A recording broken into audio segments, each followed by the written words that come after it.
अस्सलाम वालेकुम, मैं हूं रज़ा मेकियान। आप देख रहे हैं IR की न्यूज़। आइए जानते हैं आज की कुछ अहम अपडेट सदीक जान साहब से।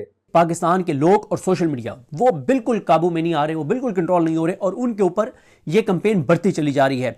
तो अब आपको जिस तरह से मैंने आपको अर्ज किया था कि ये निज़ाम जिन चीज़ों पे चल रहा है उन चीज़ों का टाइम अब कम होता चला जा रहा है। अगर ये PTI की इंटरनल लड़ाइयों के ऊपर ये निज़ाम चल रहा है और जो इनके MNAs MPs टिकट होल्डर्स के कंप्रोमाइज होने पर चल रहा है, तो लेकिन वहीं पर अब PTI का सोशल मीडिया 8 फरवरी की बहुत ज़्यादा कंपेन कर रहा है।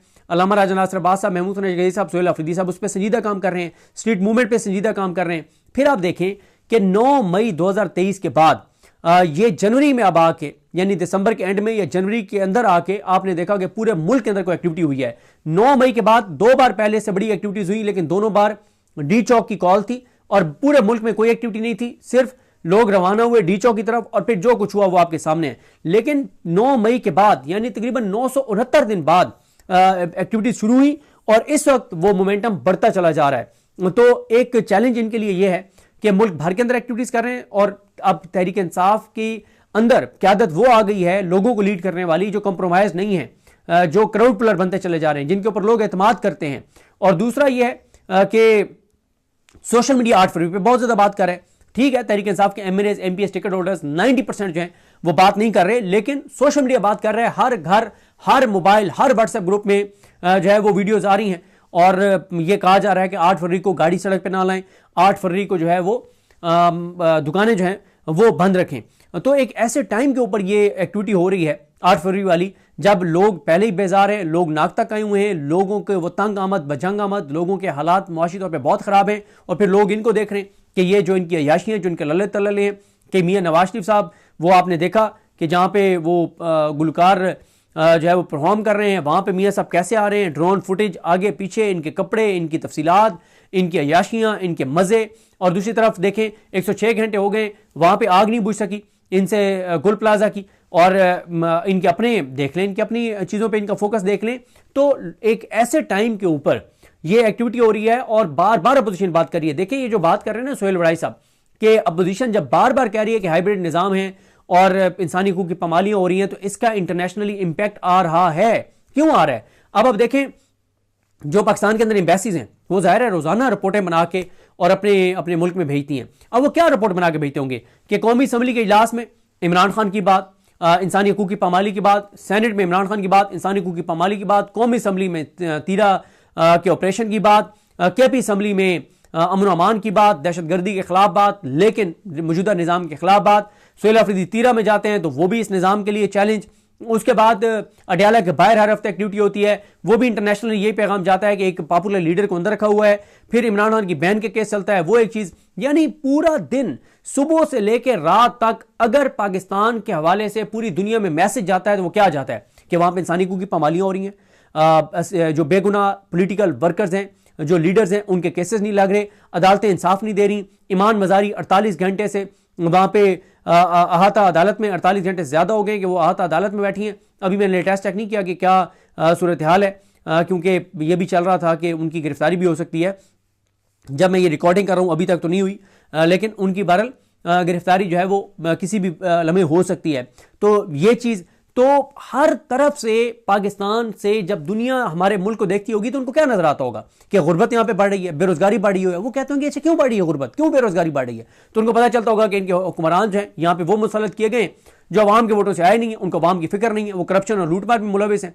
फिर ये सारी चीजें मैं आपको बार बार कह रहा हूं कि ट्रंप अभी तो आपके साथ खड़ा है, तो इसलिए आपको दुनिया की परवाह नहीं है। जैसे ट्रंप कहता है ना कि मेरे ऊपर दुनिया को कोई कानून लागू नहीं होता, उसी दिन एक टाउट कह रहा था दुनिया पाकिस्तान के बारे में क्या सोचती है, पाकिस्तान को इसे परवाह ही नहीं है। जी बिल्कुल परवाह नहीं है, क्योंकि दुनिया का सबसे बड़ा गुंडा और बदमाश आपके साथ खड़ा है ना, इसलिए आपको परवाह नहीं है। लेकिन अब ये जो बात कर रहे हैं सोहेल वड़ाई साहब के 37 मुल्कों ने जो है वो एक खत लिखा है और सोहेल वड़ाई जी कह रहे हैं कि अगर अपोजिशन इसी तरह से बार बार आवाज़ बुलंद करती रहेगी, क्योंकि तहरीक तहफ़्फ़ुज़ पाकिस्तान का जो प्लान है वो ये है कि वो एक कोऑर्डिनेटर अपना लगाने जा रहे हैं इंटरनेशनल मीडिया के लिए, जो इंटरनेशनल मीडिया को इंटरव्यूज़ देने के लिए एक वो कोऑर्डिनेटर लगा रहे हैं सफारतकारों के लिए, जहाँ वो सफारतकारों से जो है वो मुलाकातें करेंगे, उनके सामने ये उठाएंगे मामला कि जो कुछ यानी वो मुल्क जो पाकिस्तान की हुकूमत को सपोर्ट कर रहे हैं कि आप इनको क्यों इस तरह से सपोर्ट कर रहे हैं, ये यहाँ पे ये सारा कुछ कर रहे हैं।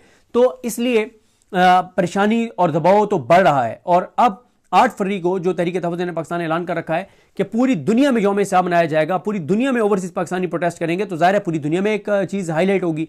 तो इस सिस्टम को अब ये समझ आती है कि परेशानी ये है कि हर वक्त जो यही बातें हो रही हैं, हर वक्त जो इनके कारनामे और करतूत हाईलाइट हो रहे हैं, तो उनकी वजह से दुनिया के अंदर अब एक रिएक्शन आना शुरू हो गया है। 37 मुल्कों ने खत लिखा है और कुछ और चीज़ें जो मैं इसलिए आपको नहीं कह सकता कि वो फिर पहले ही हमारे ऊपर एक टैग ऐसा लगा दिया गया कि पता नहीं हम मुल्क दुश्मन है, कहा जाता है कि आप पता नहीं ये क्या करते हैं।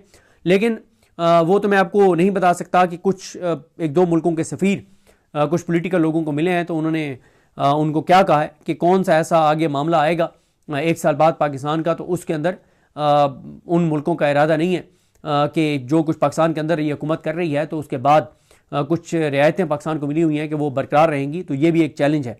और दूसरा इसके साथ जो है वो दिन ब दिन जहाँ पे लोगों में अनसर्टेनिटी बढ़ रही है, गुर्बत, बेरोजगारी और महंगाई की वजह से मुश्किलात बढ़ रही हैं, साथ साथ मोमेंटम तहरीक तहफ़्फ़ुज़ पाकिस्तान और सुहेल आफरीदी बढ़ाते चले जा रहे हैं।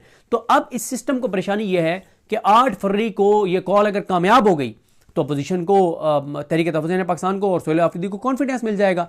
फिर हो सकता है वो अगली स्ट्रीट मूवमेंट का ऐलान कर दें, स्ट्रीट मूवमेंट के उस दिन का ऐलान कर दें जिस दिन का सबको इंतजार है। और इमरान खान से जो मुलाकात नहीं करवाई जा रही, वो भी 2 वजूहात हैं। एक ये कि 8 फरवरी के हवाले से वो बहुत सख्त पैगाम दे देंगे। जब इमरान खान का ये पैगाम आता है कि लोगों के नाम कि इमरान खान ये कह रहे हैं, तो उसका असर कई गुना बढ़ जाता है।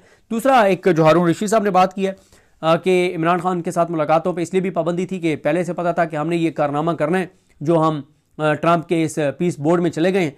और मुजीबुर रहमान शामी साहब कहते हैं कि $1 अरब हम दे देंगे और हम इतने गए गुजरे नहीं हैं, बल्कि वो कहते हैं कि हम इतने गए गुजरे नहीं हैं कि हम ना दे सकें। और साथ ही वो ये भी कहते हैं कि ये पैसा हम सऊदी अरब से जो है वो पकड़ के दे देंगे। और इसी तरह से जब हर तरफ इमरान खान की बात हो रही है तो तहरीक इंसाफ की क़यादत के ऊपर भी दबाव बढ़ रहा है। अब देखें कि जो असीरान हैं उनके लिए एक नई कमेटी बनाई गई है, हैदर मजीद है उसमें, फ़ायज़ा मुराद हैं और अली जाज भुट्टर हैं।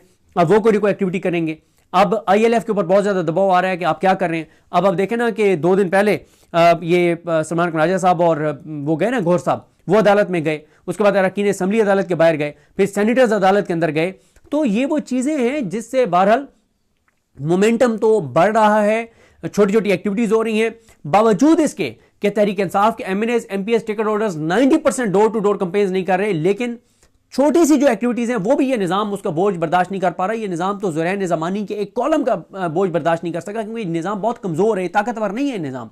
तो इसलिए तहरीक तहफ़्फ़ुज़ पाकिस्तान ये समझती है कि अगर तहरीक इंसाफ थोड़ा सा जोर लगा ले, इनके वकला अदालतों पर पे दबाव बढ़ा दें, कुछ उलमा को ये इंगेज कर लें, ख़वातीन इनकी जो तंजीम है वो एक्टिव हो जाए, इनके MNAs MPs ticket holders active हो जाएं, तो वो ये समझते हैं कि ये आइडियल टाइम है कि हम इस निज़ाम को जो है वो इस जगह पे उस सतह पे ला सकते हैं कि कोई संजीदा बातचीत का आगाज़ हो और मुल्क के अंदर कोई थोड़ी सी बेहतरियाँ जो है वो शुरू हों। बहरहाल देखते हैं चीज़ें कैसे आगे बढ़ती हैं, लेकिन अपोजिशन का जो दबाव है वो काम करना शुरू कर गया है। तो नाज़रीन, ये थी आज की अहम अपडेट्स जो आपने जानी सदीक जान की ज़बानी। इसी के साथ अपने मेज़बान रज़ा मेकिन को इजाज़त दीजिए। अल्लाह हाफ़िज़।